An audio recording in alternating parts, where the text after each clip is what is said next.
বাংলাদেশে কোনো হক্কানি আলেম নাই এবং একটাও এখন এই পর্যন্ত খাঁটি মুমিন হয়ে হতে পারে নাই। এই কথাটা কেন বলতেছে জানেন?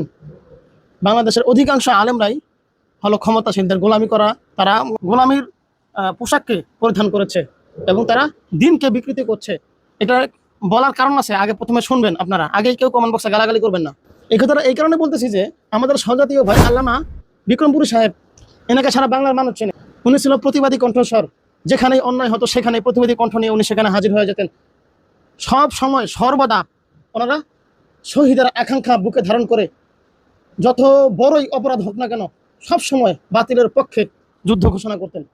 এনারা হলো প্রকৃত মুমিন, এনারাই হলো প্রকৃত মুমিন। আপনি যদি প্রকৃত মুমিন চিনতে চান তাহলে শোনেন আমাদের সেই জ্বালাময়ী কথাগুলো। আপনি যদি প্রকৃত মুমিন চিনতে চান তাহলে শোনেন আতাউর রহমান বিক্রমপুরীর সেই জ্বালাময়ী ঘোষণাগুলো শোনেন, তাহলে আপনারা বুঝতে পারবেন দেশে প্রকৃত মুমিন কারা আর পাঁচটা গোলাম কারা।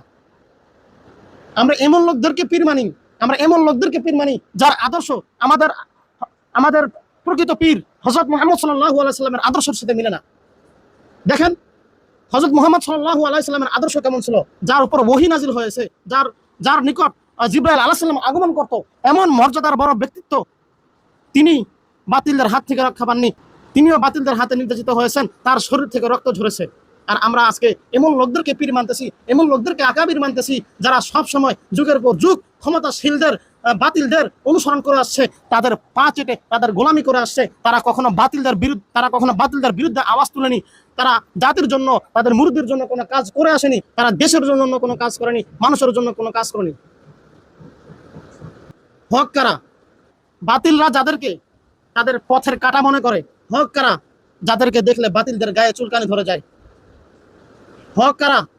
প্রকৃত মুমিন কারা? যারা সব সময় জিহাদি তামান্না নিয়ে, শহীদি তামান্না বুকে ধারণ করে রাস্তায় ঘাটে সব সময় সকল ধরনের ছোট বড় সকল ধরনের অন্যায় প্রতিবাদী কণ্ঠ নিয়ে সেখানে হাজির হয়ে যায়। তাই বলে আমাদের হাদি ভাই মৃত্যুবরণ করেছে, আমরা যতদিন বেঁচে থাকবো ইনশাআল্লাহ হাদি ভাইয়ের বিচার আমরা একদিন করব। কিন্তু এখন আমরা হাদি ভাইকে ট্রেন্ডিংয়ে রাখতে গিয়ে আমরা আতাউর রহমান বিক্রমপুরী সাহেবকে ভুলে যেতে পারি না। হাদি ভাইকে আমরা হারিয়েছি, আমরা আতাউর রহমান বিক্রমপুরী সাহেবকে হারাতে চাই না। তাই সকল আলেমদেরকে তার স্ব স্থান থেকে তাদেরকে আহ্বান করব, আপনারা মাঠে নামেন, আপনারা প্রতিবাদ করেন আতাউর রহমান বিক্রমপুরের জন্য, যিনি আমার জন্য, আপনার জন্য, দেশের জন্য, দেশের মানুষের জন্য কাজ করতে গিয়ে তিনি আজকে বিনা মামলায় 3 মাস যাবৎ তিনি বিনা মামলায় জেলে ভর্তি আছেন, তিনি বিনা মামলায় জেলে পড়ে আছেন, তাকে জেলে ঢুকিয়ে রাখা হয়েছে। কিন্তু কোনো আলেম দেখি না তাকে নিয়ে কোনো কথা বলতেছে।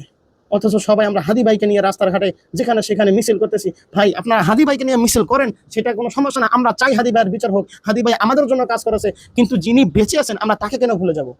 হাদি ভাই সবসময় ট্রেন্ডিংয়ে থাকবে, সবসময় ফরিয়ত থাকবে। আমরা হাদি ভাইকে সবসময় ফরিয়ত রাখবো, তাকে বুকে ধারণ করেছি, ইনশাল্লাহ তার বিচার আমরা একদিন করব। কিন্তু তার আগে আমরা হাদি ভাইয়ের বিচার করতে গিয়ে বিক্রমপুরী সাহেবকে আমরা ভুলে যেতে পারি না।